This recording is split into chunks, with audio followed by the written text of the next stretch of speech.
Du 28 novembre au 1er décembre 1943, alors que les États-Unis sont entrés en guerre depuis maintenant presque 2 ans, Joseph Staline, Franklin Delano Roosevelt et Winston Churchill se rencontrent lors de la conférence de Téhéran et se mettent alors d'accord sur un débarquement en Normandie et le principe de la création de l'ONU. Voyons donc pourquoi les Alliés ont choisi la Normandie et cette date du 6 juin 1944. Tout d'abord, une question majeure se pose, où débarquer ? La question du lieu de débarquement est majeure. Cependant, les Alliés vont très vite trouver le lieu, ou plutôt les lieux, car il n'y aura pas un seul débarquement. Je pense que tout le monde connaît le lieu de débarquement du 6 juin 1944 en Normandie, mais regardons pourquoi ce secteur a été choisi par les adversaires de l'Axe. Premièrement, la Normandie est l'un des secteurs où le mur de l'Atlantique est le moins présent. Pour rappel, le mur de l'Atlantique est une ligne fortifiée de milliers de bunkers, se situant du nord de la Norvège au sud de la France. Deuxièmement, la Normandie a seulement quelques kilomètres des côtes anglaises, ce qui facilite grandement le transport et la gestion des troupes et du matériel. Si vous pensez qu'ils arriveront par beau temps en empruntant l'itinéraire le plus court et qu'ils vous préviendront à l'avance, vous vous trompez. Les Alliés débarqueront par un temps épouvantable en choisissant l'itinéraire le plus long. Le débarquement aura lieu ici, en Normandie, et ce jour sera le jour le plus long.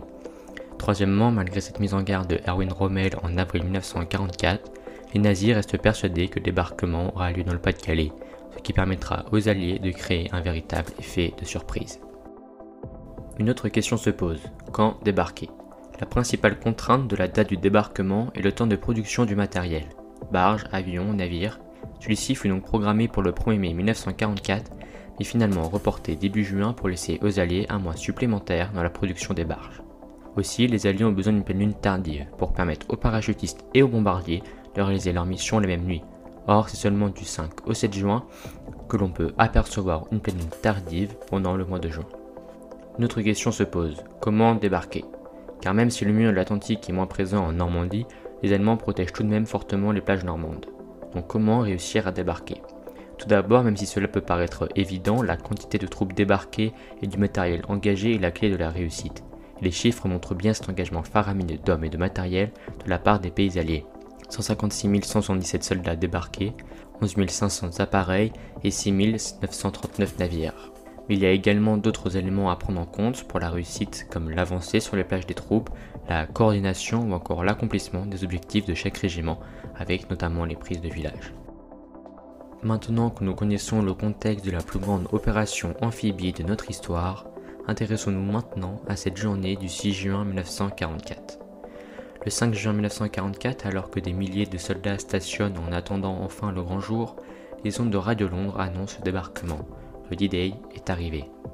Dans la nuit du 5 au 6 juin, de nombreux parachutistes touchent enfin le sol français, suivent au lever de la Lune de nombreux bombardiers qui ont pour objectif de détruire les défenses ennemies.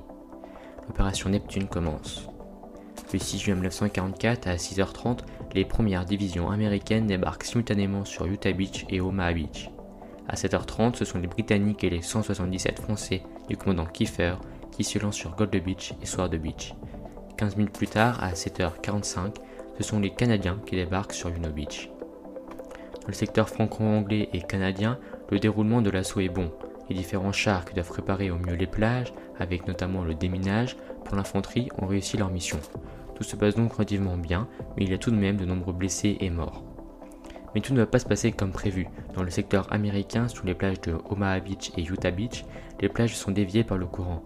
Les chars coulent et l'infanterie reste à découvert sous le feu des soldats allemands tapis de leurs blocos, qui n'ont pas été détruits par les bombardiers et l'artillerie alliée. Le premier jour de débarquement, on déplore 10 500 tués, blessés, prisonniers ou disparus du côté allié, ainsi que de nombreuses pertes matérielles. Malgré ça, les principaux objectifs des Alliés ont été atteints, ils ont pu rentrer dans les terres normandes et délivrer les premiers villages. Mais le chemin est encore long. Les troupes du Troisième Reich, qui ont été fortement ralenties par la résistance française, vont vite arriver et la Normandie est encore bien loin de Paris et de Berlin.